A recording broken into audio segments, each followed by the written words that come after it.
Rendez-vous comme chaque matin avec celle qui prend un petit peu de son temps, bien qu'elle continue son activité en télétravail et sa présence est importante dans le quotidien. C'est Nathalie Collin-Fagotin qui est psychologue, diplômée, formatrice, auteure et spécialiste de la famille. Bonjour Nathalie. Yorana Tote.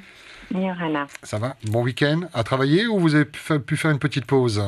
Non, je fais aussi une pause avec ma famille. C'est important, hein, c'est ce que vous disiez lors des différentes rencontres, c'est qu'il y a un temps pour tout, il faut vraiment avoir des repères, c'est vraiment une façon de vivre. En tout cas, vous nous donnez des outils et ce matin, on va s'intéresser à la cohabitation entre plusieurs générations. Est-ce que c'est possible déjà de cohabiter quand on est jeune avec des matayapos et l'inverse, hein? Oui, tout à fait. D'ailleurs, pour un certain nombre de familles, c'est pas forcément un choix, c'est une réalité qui s'impose. Donc, c'est possible à condition de respecter quelques conditions qui vont rendre plus agréable, on va dire, la cohabitation. Mais cette cohabitation, d'ailleurs, si on revient quelques décennies en arrière, elle était beaucoup plus fréquente. Les familles élargies, comme on les appelle, étaient beaucoup plus nombreuses que les familles dites nucléaires, quand on n'a que papa, maman, les enfants. C'est un mode de vie qui a effectivement beaucoup évolué, mais il faut dire qu'aujourd'hui, bon nombre encore de familles vivent cette cohabitation et peut-être encore en particulier un peu plus avec le confinement quand les les familles se sont regroupées pour vivre ce confinement ensemble. C'est une cohabitation qui apporte des bénéfices tout d'abord. Et c'est important de le rappeler parce que quand on parle d'enfants, d'éducation, on parle bien sûr de la relation parent-enfant, mais souvent on oublie de mentionner que les grands-parents ont aussi un rôle bénéfique à jouer. Alors non pas en tant qu'éducateurs, parce que ce sont les parents qui ont la mission et le rôle principal d'éduquer les enfants, mais ils peuvent apporter, alors par exemple, aux parents du soutien. D'ailleurs, c'est souvent ce qui est apprécié, c'est la solidarité familiale et le soutien affectif dont on peut bénéficier. Les parents peuvent aussi compter sur la présence des grands-parents pour, par exemple, prendre le relais par rapport à la garde des enfants, ou en tout cas souffler un peu quand on est effectivement confiné et qu'on a les enfants 24 heures sur 24, d'avoir à proximité un autre adulte qui peut prendre le relais, ça peut aider à souffler. Donc les bénéfices également par rapport au lien enfants-grands-parents, ils sont en rapport avec ce que les grands-parents peuvent apporter aux petits-enfants, mais aussi ce que les petits-enfants apportent aux grands-parents. Alors les grands-parents en fait ont un rôle de transmission essentiellement.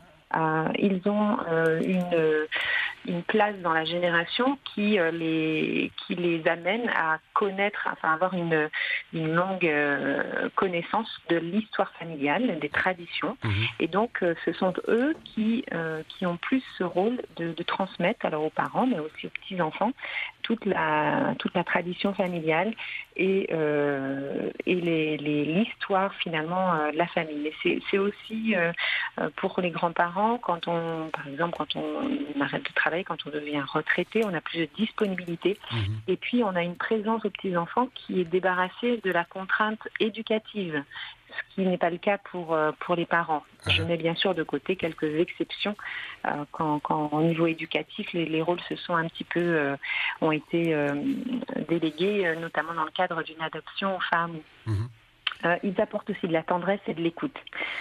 En fait, quand on vous écoute, on voit qu'il y a plein de côtés positifs, hein, ne serait-ce que de profiter de cette richesse, quand on a la chance d'avoir les matayapos qui vont raconter leurs souvenirs, le Tahiti d'antan, de la façon dont ils vivaient, de travailler l'arbre généalogique de la famille, c'est une richesse, ça saute aux yeux, quoi. Hein. C'est sûr, c'est une richesse. Encore une fois, c'est important de commencer par dire ça, même si, et pour continuer, les petits-enfants aussi apportent aux grands-parents. Par exemple, ça a été démontré dans certaines études, ils stimulent cognitivement, mentalement les grands-parents. Ça les oblige en fait, parce que, par exemple, ils vont poser des questions sur la vie à l'époque des grands-parents, sur l'histoire justement de la famille. Donc ça va obliger les grands-parents à se rappeler, à se remémorer remémorer, à raconter, parce que les grands-parents ont aussi un rôle de récit, des histoires justement, et les anecdotes, et ces histoires, les enfants en sont friands. Donc il y a un rôle stimulant, et puis évidemment un lien affectif indéniable. Alors dire ça veut dire que effectivement il y a des avantages, des bénéfices, mais ça ne doit pas non plus. Ça ne veut pas non plus dire que tout est rose dans la famille élargie, loin de là, malheureusement, parce que peuvent apparaître également dans le confinement des foyers de familles élargies des tensions qui peuvent être de divers motifs, voilà. Mais ces tensions et ces conflits ont souvent un rapport avec la place de chacun dans la famille. Je m'explique. Par exemple, quand des parents ont le sentiment que les grands-parents vont parfois s'immiscer dans l'éducation des enfants ou parfois intervenir et mettre en cause l'éducation. Donc ça peut être mal perçu pour un parent. Quand un conjoint qui n'est pas qui est le conjoint donc qui est avec la belle famille, la fameuse belle-mère et le beau-père, oui. Voilà, les relations avec les beaux-parents est parfois tendue.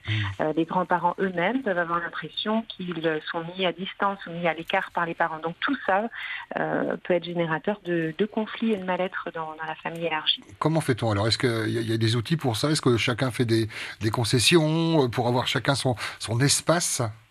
Oui, alors bien sûr, quand c'est possible, en général, de toute façon, les espaces à l'intérieur sont aménagés de manière à ce que chacun ait un petit espace d'intimité où on va se retrouver en dehors des espaces communs. Ça, c'est vrai que c'est important. Après, alors évidemment, dire ça ne va pas tout résoudre, mais c'est quand même, on va dire, comme une piste à poursuivre quand on veut diminuer les tensions. Il y a deux choses importantes. D'abord, que sortir d'une relation de rivalité entre parents et grands-parents. Il ne s'agit pas d'être le meilleur ou de faire au mieux. On a chacun, parents et grands-parents, ont à apporter quelque chose à leurs petits-enfants et à la vie de famille. Et c'est avant tout complémentaire. Et non, ça ne doit pas s'inscrire dans une relation de rivalité. Et puis la deuxième chose importante qui me semble essentielle dans ce type de situation, c'est de rester à sa place. Alors, qu'est-ce que ça veut dire? Ça veut dire que quand on est parent, par exemple, on est investi du rôle d'éducation des enfants, mais donc on va rester les premiers éducateurs et donc on est les parents sont les décideurs de toutes les questions relatives à l'éducation. Les grands-parents, eux, n'ont pas à interférer dans la partie éducative, ce qui ne les empêche pas de donner leur avis aux parents en aparté. Mais par exemple, ils ne vont pas intervenir au moment où les parents interviennent auprès de leurs enfants. Ils ne vont pas intervenir à ce moment-là parce que ça risque de mettre en cause la légitimité des parents. Ça met en cause l'autorité des parents. Par contre, les parents vont participer à laisser du temps entre petits-enfants et grands-parents pour que les liens se développent, parce que c'est important. Les enfants, pour grandir, ont besoin de leurs parents, bien sûr, mais ont aussi besoin de leurs grands-parents. Et donc, les parents vont faciliter cette relation et ces temps de qualité qui va justement bénéficier aux uns comme aux autres. Magnifique. Merci beaucoup, Nathalie. On voit que c'est compliqué, mais rien d'impossible dans la cohabitation entre plusieurs générations. C'était le sujet ô combien passionnant de ce matin. On vous remercie. On vous souhaite une bonne journée. On retrouve votre univers sur le site internet, familypsy.com, pour ceux qui nous regardent en Facebook Live et en télé. L'adresse est affichée sur votre écran. Puis il y a également la page Facebook. Bisous, Nathalie. À demain. Parhean anam heia. Wharohone ia tatou te tau te manawa Natali Colin Fago te paraur ai te imhana te tumu parau te whaiar ai roto I te nohor ai to tatou mo metua paaria nei, tatou te mo metua e te maua tamar ia. Te imhana te veira te veira hoa te mau utua whare whai anua nei e te mau metua paari taratou mau tamar ia e ihara no te taatuar no te mea te metua e hapi te maua e te metua e hapi te mau tamar I te maua metua te hapero.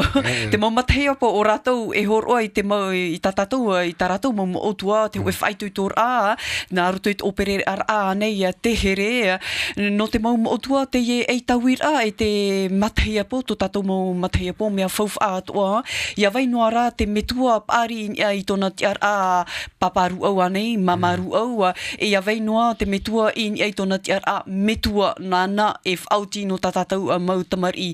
E ihara te metua pari, ia rawa i te ar au te metua. Donc, comme je venais de l'expliquer, en tant que parents, c'est nous qui prenons la décision pour nos enfants. Les grands-parents doivent rester en dehors de toute décision que nous, parents, on doit prendre pour nos enfants. Voilà.